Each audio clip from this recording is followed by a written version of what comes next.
Halo, nama saya Rivino Aditya Romantir beserta teman-teman saya Ricardo Arkadira Putra dan Wijay Hartanto.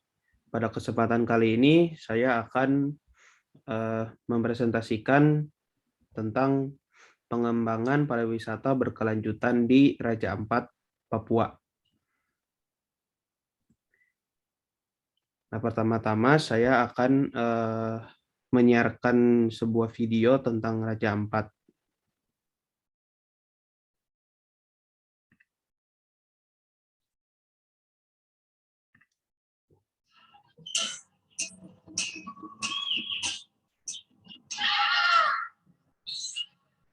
West Papua, pristine land in the western Pacific Ocean.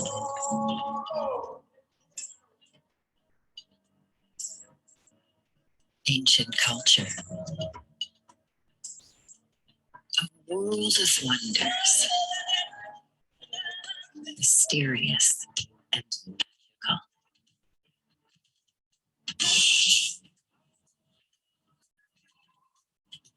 The life of a tribe in sync with nature.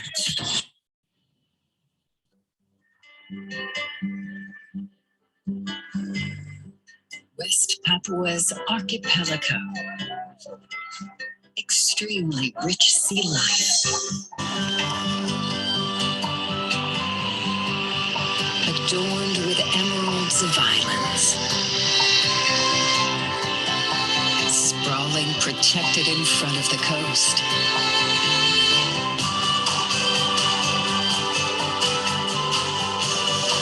A heaven for divers.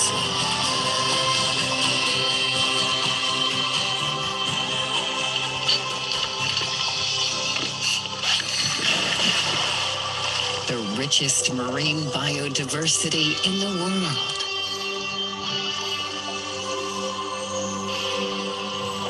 Home to majestic phantoms of the ocean.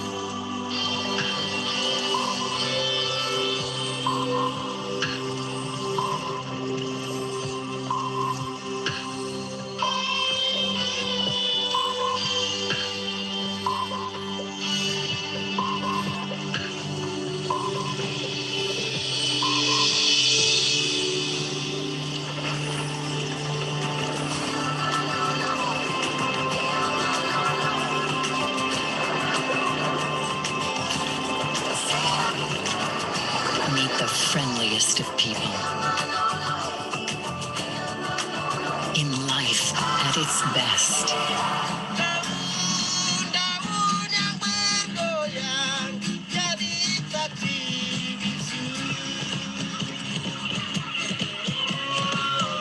This is life in an amazing setting,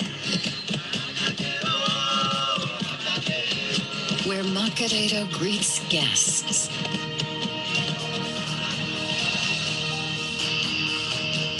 An amazing sea adventure. The best of fish. And travel in style and comfort.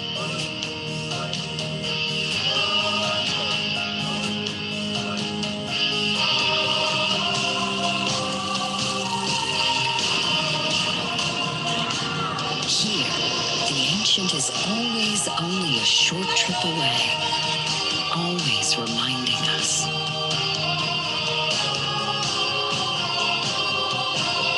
Life is beautiful.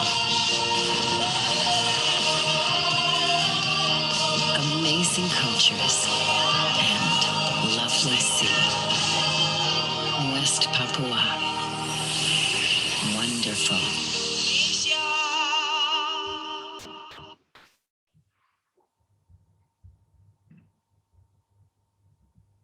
Baik, saya lanjutkan. Lalu latar belakangnya, Pulau Papua ini adalah salah satu pulau di negara Indonesia yang terletak di wilayah paling timur. Kekayaan Papua ini tidak saja tergantung pada sumber daya alamnya, tetapi juga pada ragam kulturnya. Kekayaan kultur ini tidak dapat dipungkiri. Pada akhirnya sering terjadi konflik karena terjadi kesalahpahaman bahasa. Penduduk Papua terdiri dari penduduk asli dan penduduk datang.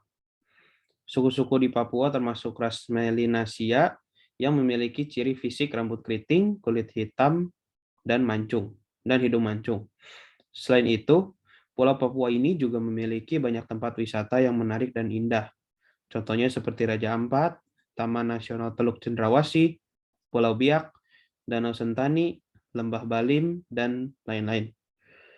Tetapi yang paling banyak dikunjungi yaitu Raja Ampat karena keindahannya yang sangat menarik perhatian para turis atau pendatang. Lalu general topik, Raja Ampat adalah bagian dari Provinsi Papua Barat. Raja Ampat adalah pulau yang memiliki banyak pulau karang dan tersebar di wilayahnya. Raja Ampat ini juga memiliki 4 pulau yang paling besar, yaitu Pulau Misol, Pulau Batanta, Pulau Salawati, dan Pulau Waigeo. Di Raja Ampat ini, kita bisa menyelam di perairannya, dan tidak hanya bisa menyelam saja, tetapi kita bisa menikmati keindahan Raja Ampat dengan melakukan trekking di setiap pulau-pulau yang ada. Raja Ampat juga memiliki berbagai macam kebudayaan dan kesenian yang sangat unik dan menarik. Raja Ampat menjadi salah satu tujuan wisata terkenal di seluruh dunia karena akses yang terbatas untuk mencapainya membutuhkan biaya yang tidak sedikit. Raja Ampat semakin hari semakin berkembang dengan menyediakan berbagai macam fasilitas untuk semua kalangan. Lalu, why this topic is relevant? Raja Ampat ini memiliki potensial masyarakat lokal yang dapat mendukung kegiatan ini. Kualitas alam dan sumber daya alam yang masih terjaga, dan keramahan masyarakat lokal terhadap wisatawan. What is the purpose of the paper? Yang pertama itu untuk mengetahui bagaimana jalan pengembangan pariwisata berkelanjutan di Raja Ampat. Lalu yang kedua untuk mengetahui potensi destinasi wisata di Raja Ampat. Dan yang terakhir untuk mengetahui apa yang membuat berpariwisata di Raja Ampat ini unik. Selanjutnya akan dijelaskan oleh teman saya Wijaya. Oke, selanjutnya adalah kajian literatur. Yang pertama adalah pariwisata. Pariwisata adalah suatu perjalanan wisata yang secara terencana atau tidak terencana yang menghasilkan sebuah pengalaman bagi pelakunya dan bisa dilakukan secara berulang-ulang. Yang kedua adalah pariwisata berkelanjutan, yang yaitu konsep berwisata yang memberikan efek terhadap sosial ekonomi, budaya, dan lingkungan untuk masa yang akan mendatang, terutama bagi wisatawan maupun masyarakat lokal. Ketiga adalah pariwisata berkelanjutan. Sepertinya ada salah ketik. Yang selanjutnya ada objek wisata, yang adalah sesuatu yang ada di daerah atau tujuan wisata yang menjadi daya tarik wisatawan dan datang berkunjung. Next.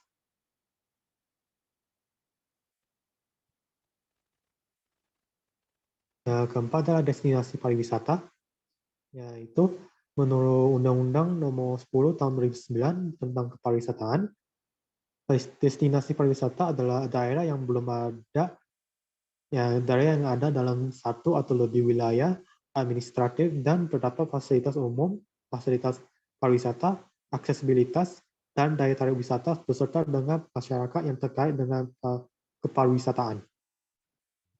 Kelima adalah desa wisata.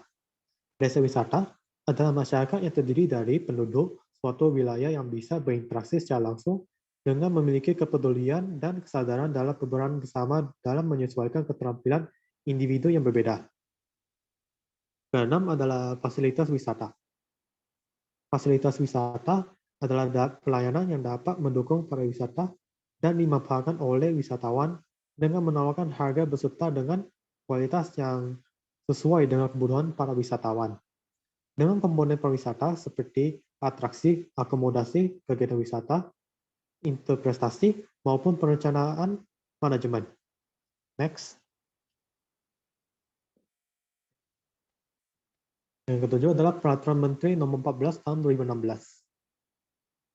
Peraturan Menteri Nomor 14 Tahun 2016 tentang Pedoman Destinasi Pariwisata Berkelanjutan mengajukan destinasi pariwisata berkelanjutan dilaksanakan sesuai dengan pedoman sebagaimana tercantum dalam lampiran yang merupakan bagian yang tidak terpisahkan dari Peraturan Menteri ini. Yang kriteria berupa pengelolaan destinasi pariwisata berkelanjutan, pemanfaatan ekonomi untuk masyarakat lokal, pelestarian budaya, dan pelestarian lingkungan. Next. Tentunya ada pembahasan. Yang pertama adalah daya tarik utama Raja Ampat. Nah, daya tarik utama Raja Ampat adalah wilayah perairannya, yang begitu juga memiliki garis pantai terindah di dunia yang sangat langka, 1.500 pulau kecil dengan beragam jenis buah, dan tempat tinggal untuk berbagai jenis terumbu karang.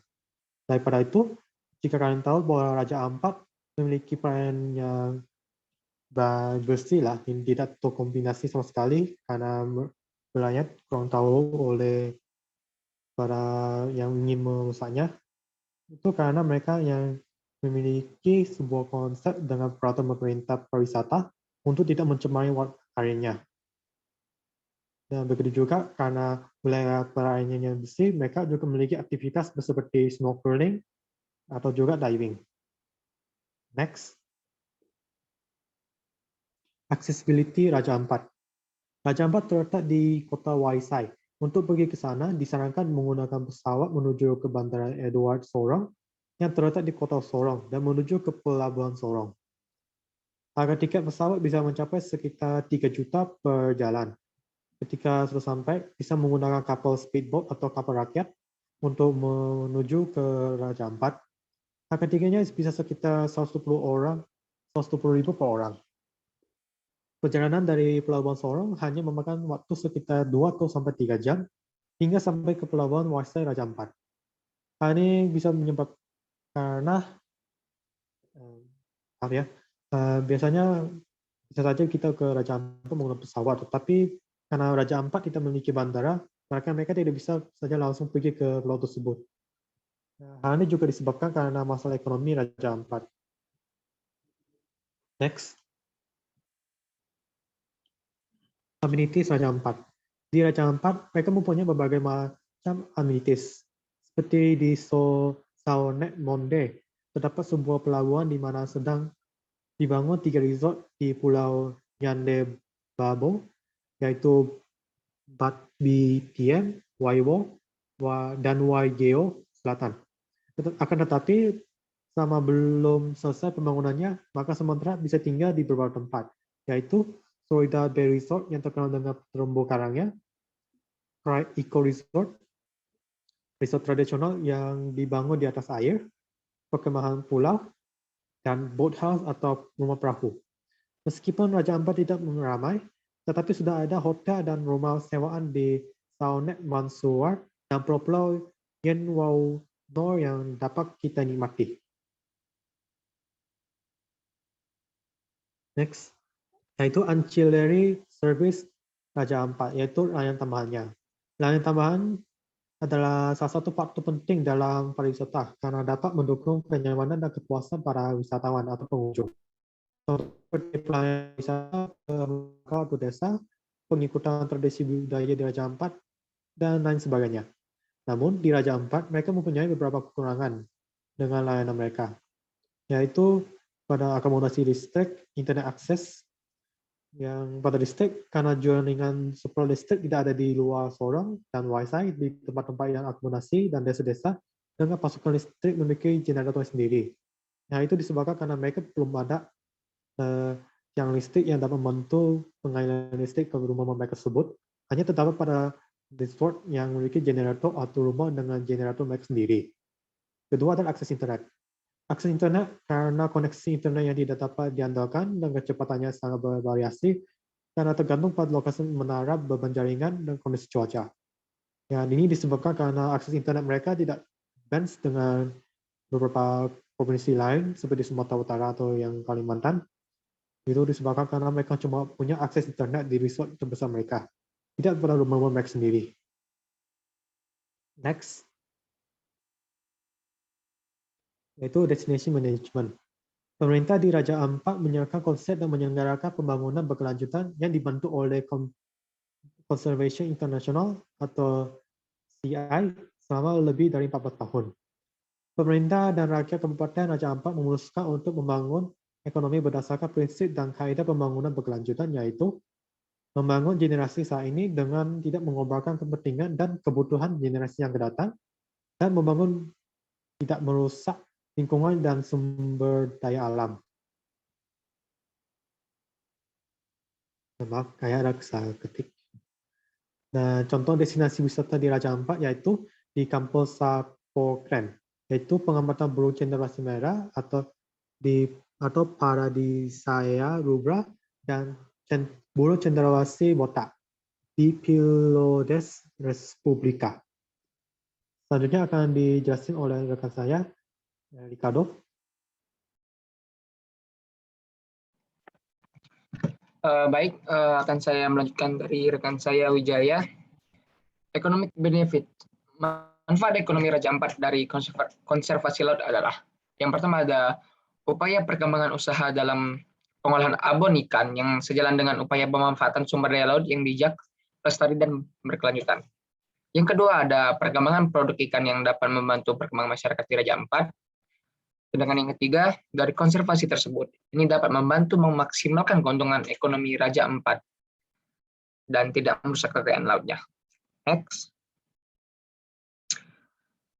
Namun selain itu, walaupun ada sisi positifnya, namun juga terdapat sisi negatif, yang dimana terdapat kegiatan perikanan legal maupun ilegal dan wisata bahari yang tidak bertanggung jawab, pertambangan minyak dan gas, hingga kegiatan penambangan hutan. Hal ini disebabkan karena lokasi yang rentan di tepi Samudra Pasifik, dan hasilnya menyebabkan Raja Ampat menderita selama beberapa dekade terakhir. Next. Sosial kultur benefit. Masyarakat di pulau-pulau kecil, atau disebut dengan PPK, Raja Ampat memiliki sosial budaya yang unik dan tersendiri sebagai akibat dari proses evolusi budaya yang terjadi dari proses interaksi manusia dan lingkungannya. Keberadaan PPK sebagai suatu ruang wilayah bagi masyarakat yang mempunyai fungsi sosial tertentu, terutama berkaitan dengan penguasaan sumber daya alam yang bersifat terbuka, atau disebut dengan open access, untuk pemenuhan suatu sistem sosial atau kebutuhan hidup masyarakat. Next. Fungsi-fungsi berupa fungsi ekonomi secara langsung maupun tidak langsung yang menjadi tradisi atau kebiasaan bagi masyarakat di Raja Ampat. Yang pertama adalah fungsi-fungsi langsungnya berupa pemanfaatan sumber daya alam pada ekosistem pulau, sedangkan fungsi tidak langsungnya berupa pemanfaatan pulau-pulau sebagai tempat perlindungan atau persinggahan sementara bagi para nelayan, para penelayan ikan tradisional, baik cuaca yang buruk maupun bagi suku-suku tertentu yang memiliki kehidupan di laut. Next. Environmental benefit. Di Raja Ampat, interaksi manusia dengan lingkungannya terjadi dalam bentuk pola yang terlembagakan dan menghasilkan sistem adaptasi yang terpola yang disebut budaya. Raja Ampat terletak di ujung barat Pulau Laut Papua Barat, Indonesia, yang menjadi jantung segitiga terumbu karang dunia. Contohnya, bentang laut kepala burung adalah itu jaringan kawasan pesisir dan laut yang dilindungi, yang meliputi sebagai berikut. Yang pertama adalah Teluk Triton di Kabupaten Kaimana. Yang kedua adalah Teluk Cendrawasih di bagian timur. Yang ketiga, ada Kepulauan Raja Ampat di barat, serta Kabupaten Fakfak di selatan. Next. Perairan di Raja Ampat diakui sebagai pusat keanekaragaman hayati laut dunia yang mencapai lebih dari 1.600 spesies ikan karang dan lebih dari 550 spesies terumbu karang di wilayah tersebut. Dan memiliki kelimpahan spesies laut yang fenomenal seperti ada hiu paus, ada parimanta, dan penyu. Konklusi. Raja Ampat adalah pulau yang penuh dengan keanekaragaman hayati dan fauna yang tinggi dan menjadi salah satu daerah yang menjadi tempat pariwisata yang terbaik di dunia pariwisata. Rekomendasi.